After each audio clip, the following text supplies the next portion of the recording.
Welcome. Close the heavy oak door behind you and leave the frantic clatter of the modern world outside. You have entered a space of shadows, ink, and ancient stone. A place where we do not seek the hollow comfort of the crowd, but the devastating clarity of the self. Tonight, we sit by the dying embers of the hearth in a library that has seen centuries of thinkers come and go. The air here is thick with the scent of old parchment and the weight of unanswered questions. You are here because you have felt it, that cold, creeping realization that while you are physically present among others, you are miles away from their reality. You watch their lips move. You see the laughter erupt like clockwork, and yet you feel like a ghost observing a banquet from which you have been barred. It is a common trope to say that it is lonely at the top. But the loneliness we discuss tonight is not one of status or power. It is the quiet, devastating isolation of the mind. Have you ever sat in a room full of people, perhaps friends or family, and felt an ache that had nothing to do with your body? This is the burden of the person who sees too much, feels too deeply, and understands the patterns beneath the surface of a world that is content to remain blind.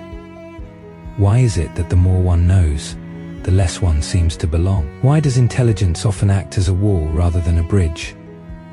We are embarking on a journey into the twilight of the human psyche. We will walk with the ghosts of Arthur Schopenhauer and Friedrich Nietzsche. We will dissect the architecture of intellectual isolation and explore why.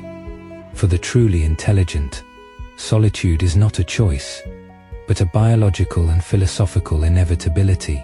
Imagine a radio calibrated to pick up the harmonies and the dissonances that others ignore. When you hear a different song, you cannot dance to the tune everyone else is playing. They do not think you are hearing a different melody, they think you are broken. This is the hidden problem.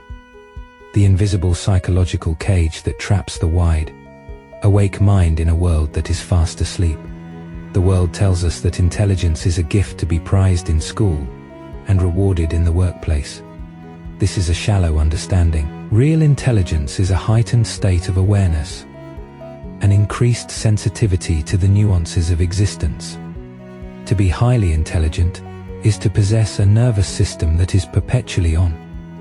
It is the ability to see the why behind the what. While others are focused on the drama of the moment, the intelligent mind is already analyzing the historical echoes, the psychological motivations, and the eventual decay of that very moment. This hyper-awareness creates a disconnect. When you see the gears turning behind the curtain, you can no longer be enchanted by the play. You become a spectator of the human condition, rather than a participant in it. This observation is the first step toward a profound and often permanent sense of exile. Arthur Schopenhauer, perhaps the most elegantly pessimistic of the great philosophers, offered a metaphor that resonates through the ages: the hedgehog's dilemma. He imagined a group of hedgehogs on a cold winter's day. They huddle together for warmth, but as they get closer, their sharp quills begin to prick one another. To escape the pain, they move apart, only to find themselves shivering in the cold again. The intelligent person is the hedgehog with the longest, sharpest quills. They crave the warmth of human connection just as much as anyone else, perhaps more, because they feel the chill of existence so acutely. But their very nature, their need for depth, their intolerance for pretense, and their piercing insight acts as a barrier. They find that the closer they get to others, the more they are wounded by the superficiality and the intellectual lethargy they encounter. They are forced to choose between the pain of the prick and the cold of the solitude. Schopenhauer argued that a man of intellect, in complete solitude, finds excellent entertainment in his own thoughts, while the fool requires a constant round of parties and distractions to escape the boredom of his own company. He wrote that a man can be himself only so long as he is alone. If he does not love solitude, he will not love freedom. But this freedom is heavy. It is the freedom of the lighthouse keeper who sees the storm coming, but has no way to warn the ships that do not wish to be saved. This leads us to the psychological phenomenon of the unseen observer. You see everyone clearly. Their potential, their flaws, the tragedies they are walking toward. But they do not see you. They see a mask.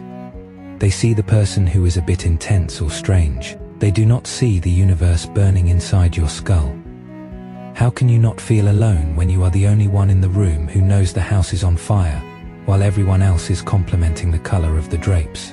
Friedrich Nietzsche took this isolation even further, speaking of the pathos of distance. This is the feeling of being fundamentally different from the herd. For Nietzsche, the Hedgehog is a creator, a person who breaks old tablets of values and carves new ones. But to do this, one must go up into the mountains, in his masterpiece. Thus spoke Zarathustra. The protagonist spends 10 years in a cave on a mountaintop, enjoying his spirit. When he finally descends to share his wisdom with the people in the market square, he is met with mockery. They do not want his wisdom, they want their comforts. They want the last man, the person who seeks only security, warmth, and the avoidance of pain. The intelligent person often finds themselves standing in that market square. They have wrestled with the death of meaning. And then they walk into a social gathering and are expected to talk about the trivialities of the mundane. It is not that the intelligent person feels superior in a way that is arrogant. It is that they feel misplaced.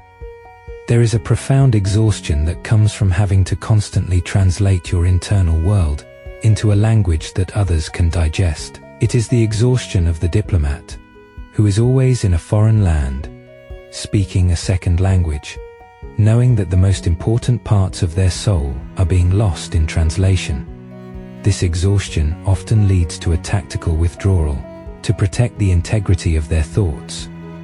The intelligent person begins to curate their presence. They learn to speak in scripts. They learn to mimic the small talk of the herd. But the effort required to maintain the facade leaves them drained. This is the origin of the social hangover, the desperate need for silence and darkness after a few hours of pretending to be normal. The world sees this as antisocial behavior, but it is actually a survival mechanism. Let us look deeper into the psychology of this isolation through the lens of Kazimierz Dabrowski's overexcitability. He suggested that highly intelligent and creative individuals possess an intensified experience of the world. Their input is turned up to a higher volume. A simple conversation for most is, for the intelligent person, a barrage of data. They are reading the subtext, noticing the micro-expressions, detecting the logical fallacies, and sensing the hidden insecurities of the speaker. This hyper-awareness makes common interaction feel like a performance on a tightrope. When you are aware of the infinite complexity of a single moment, how can you engage in the simple, mindless chatter that binds society together? The intelligent person is often punished for their depth, because depth is threatening to those who live on the surface. To ask a deep question in a shallow room is to commit a social crime. Consider the story of a woman we shall call Ilara. Ilara is a brilliant architect, not just of buildings, but of ideas. At 35, she has achieved everything society tells her should make her happy. But she sits in her beautifully minimalist apartment and feels a hollow silence that no success can fill.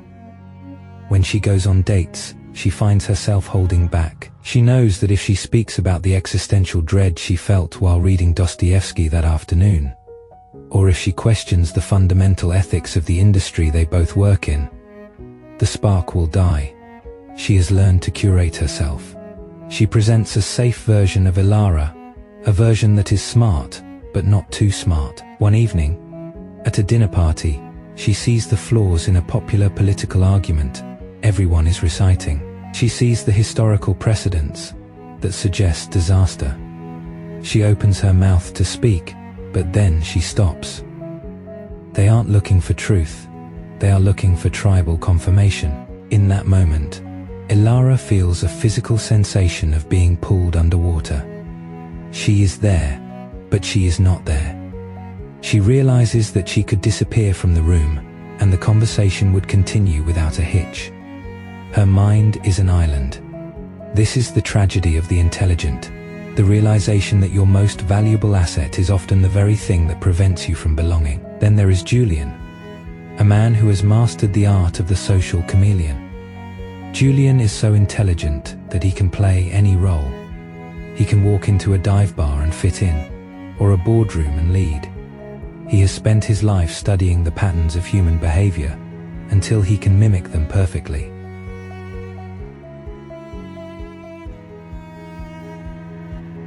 Because he can be anyone.